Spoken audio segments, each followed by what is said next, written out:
Hello, BookTube. I did indeed get more mail today. It's a humid, damp, sticky, overcast day here. Not much going on because Frida doesn't like going out in this kind of weather, so we're not going out every hour to walk around.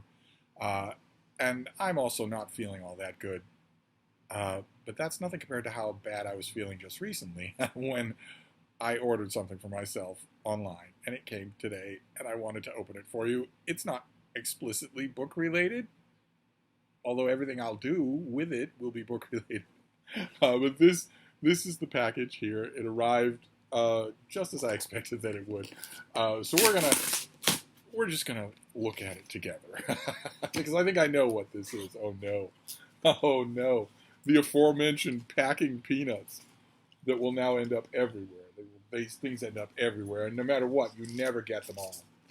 And they don't actually do much in the way of protecting the object in question. The object in question here is, and you probably saw this coming, a 10-year-old Chromebook.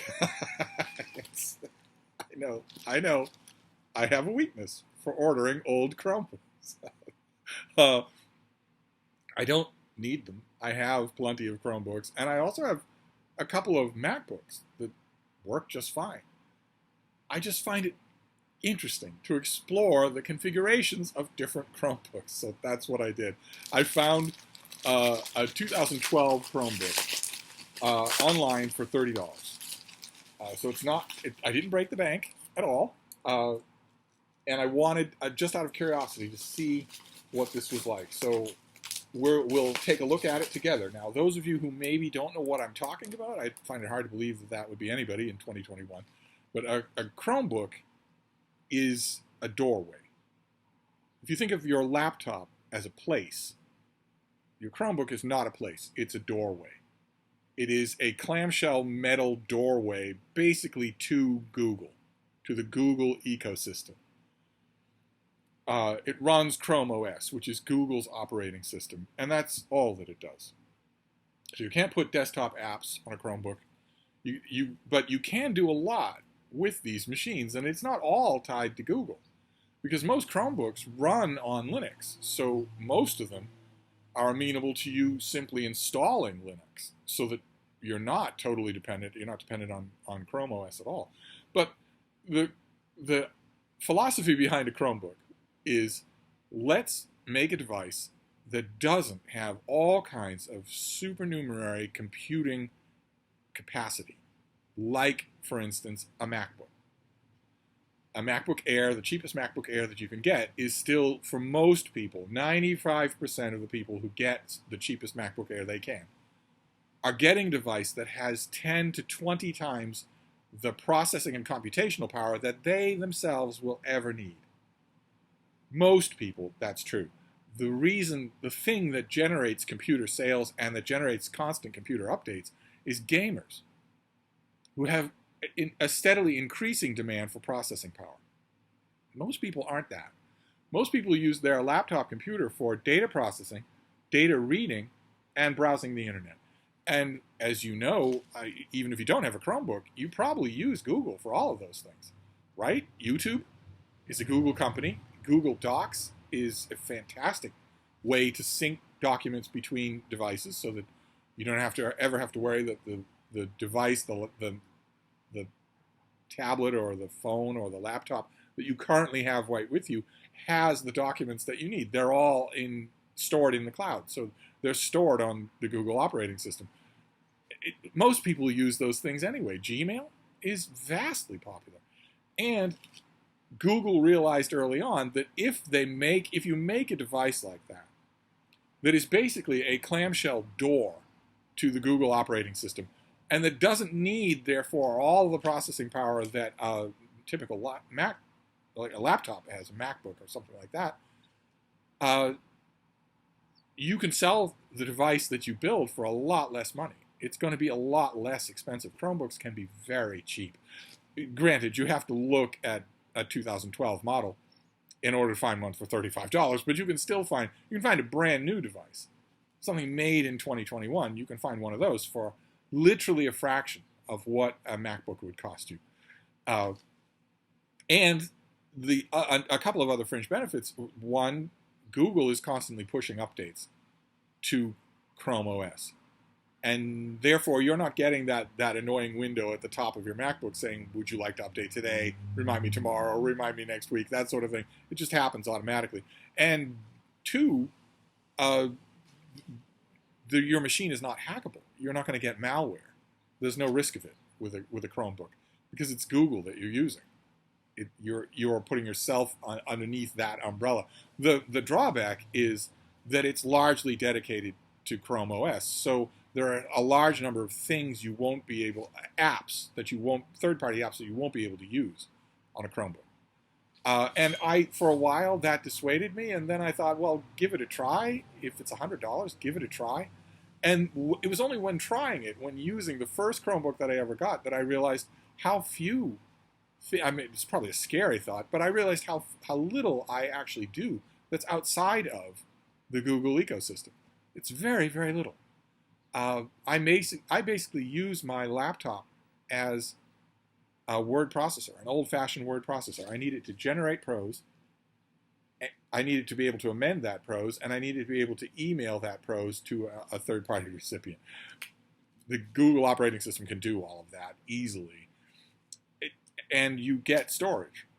You get cloud storage. So it's a little bit disconcerting. It's a little bit odd at first when you realize that you're not keeping anything on your desktop, that you're not really keeping anything in files, although Chromebooks have a surprising amount of storage for basic stuff. You can't store your whole photo album. You can't store your top 50 favorite movies.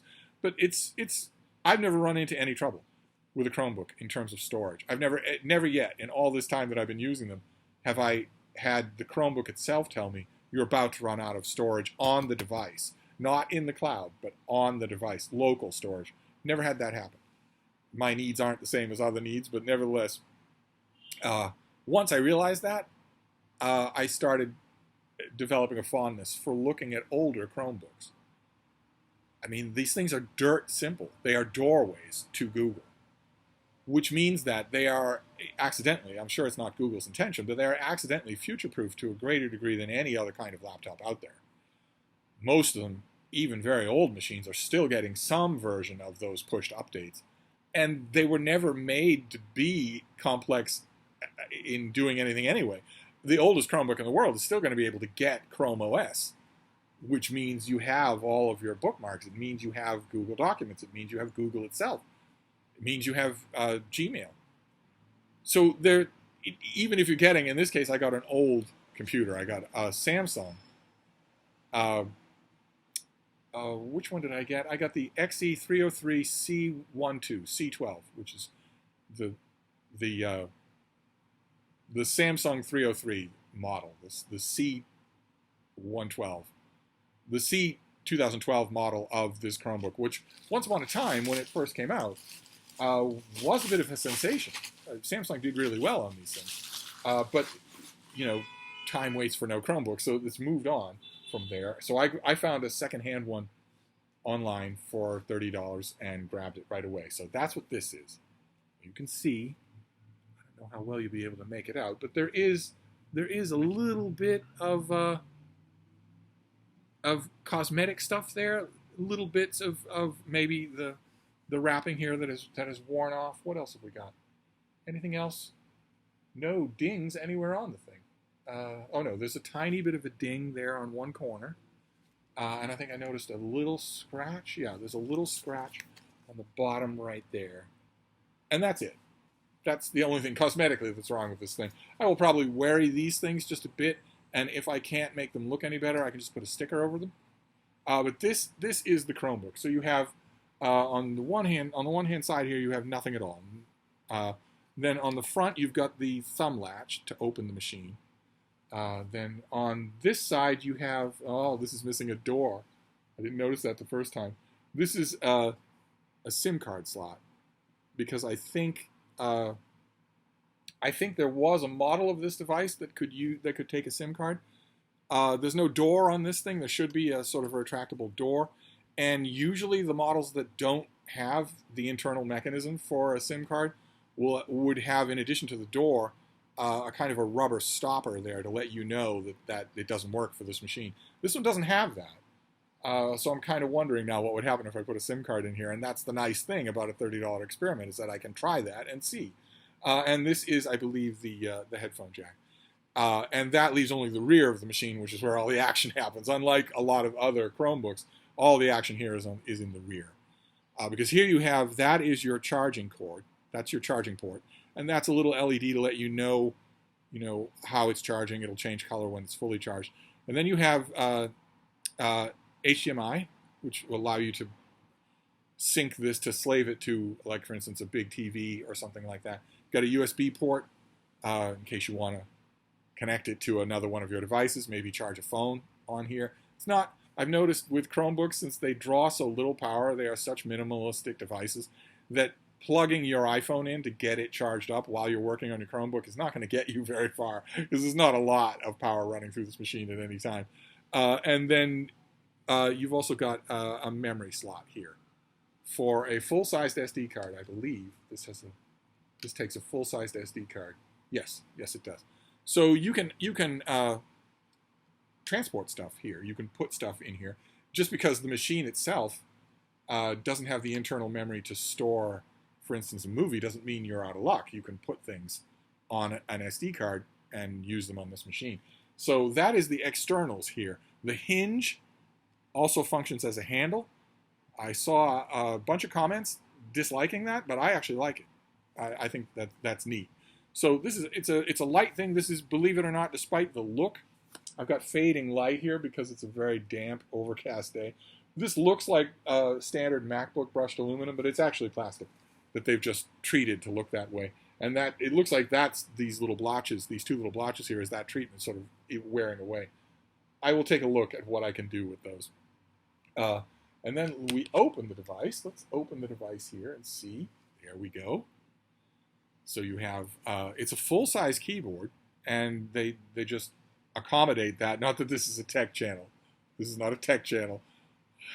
I've often wondered what it would be like to make a tech channel, except who on earth would send me devices for review? Who would do that? All I would be doing is talking to you about the outward-facing existence of the machine. I couldn't talk to you at all with any kind of knowledge about its tech specs. So who would bother to send that? No one would bother to send me any devices. But I can tell you, I will be able to tell you what it's like to use this thing. And this is a full-size keyboard because they got rid of the bezels. You can see there's just nothing there at all. The keys go right to the end. So this is, but even though this is, I think, an 11.6-inch device, it's not going to feel like that as a typing experience. And then the only thing, it's as light as a feather. And the only thing left is going to be, does this have any power? It might not be. I might have to. It's not coming to life, so it might need a full charge. I'm seeing only the very most cosmetic blemishes here, and that's great because a lot of those, unbeknownst to the original seller, can be buffed out. And also, I'm not going to get too high on my horse because it would have those things anyway with living with me after very little time. No, this is not coming on, so it's going to need to be charged. And I'm assuming somewhere in here that there's a charging cable. Yes, there is a charging cable in amidst all of the peanuts. Very tiny prong for the charger that goes in that little hole on the back. So that's going to take a little getting used to so that doesn't just break off. That would be a way to say goodbye to $30. If I snap this thing off so that the prong itself is lodged in the machine and all the rest of it is not, I'm not going to bother putting the seller to any kind of trouble for a $30 device. I'll just write it off and throw it away. But I am going to have to charge this before I can see what it's like to play around with it. But there you go. That is the remaining mail for the day. It's an exorbitant indulgence on my part, not in terms of money. It wasn't any money that I'll ever miss. But in terms of redundancy, I have other Chromebooks. I don't have a Samsung that's in this size. I don't have this make or model. And I'm always curious about those. If I can go online, if I'm flat on my back and feeling like crap, and I want a little pick-me-up, it's fun to see what's on eBay or Amazon for dirt cheap and then do some research, watch some videos on YouTube, and then say, all right, well, for $25 or $30, I'll take it and see what I get. Who knows? It might be the laptop of my dreams. We shall see. Will it be the laptop of my dreams? I'll have to charge it up and give it a try.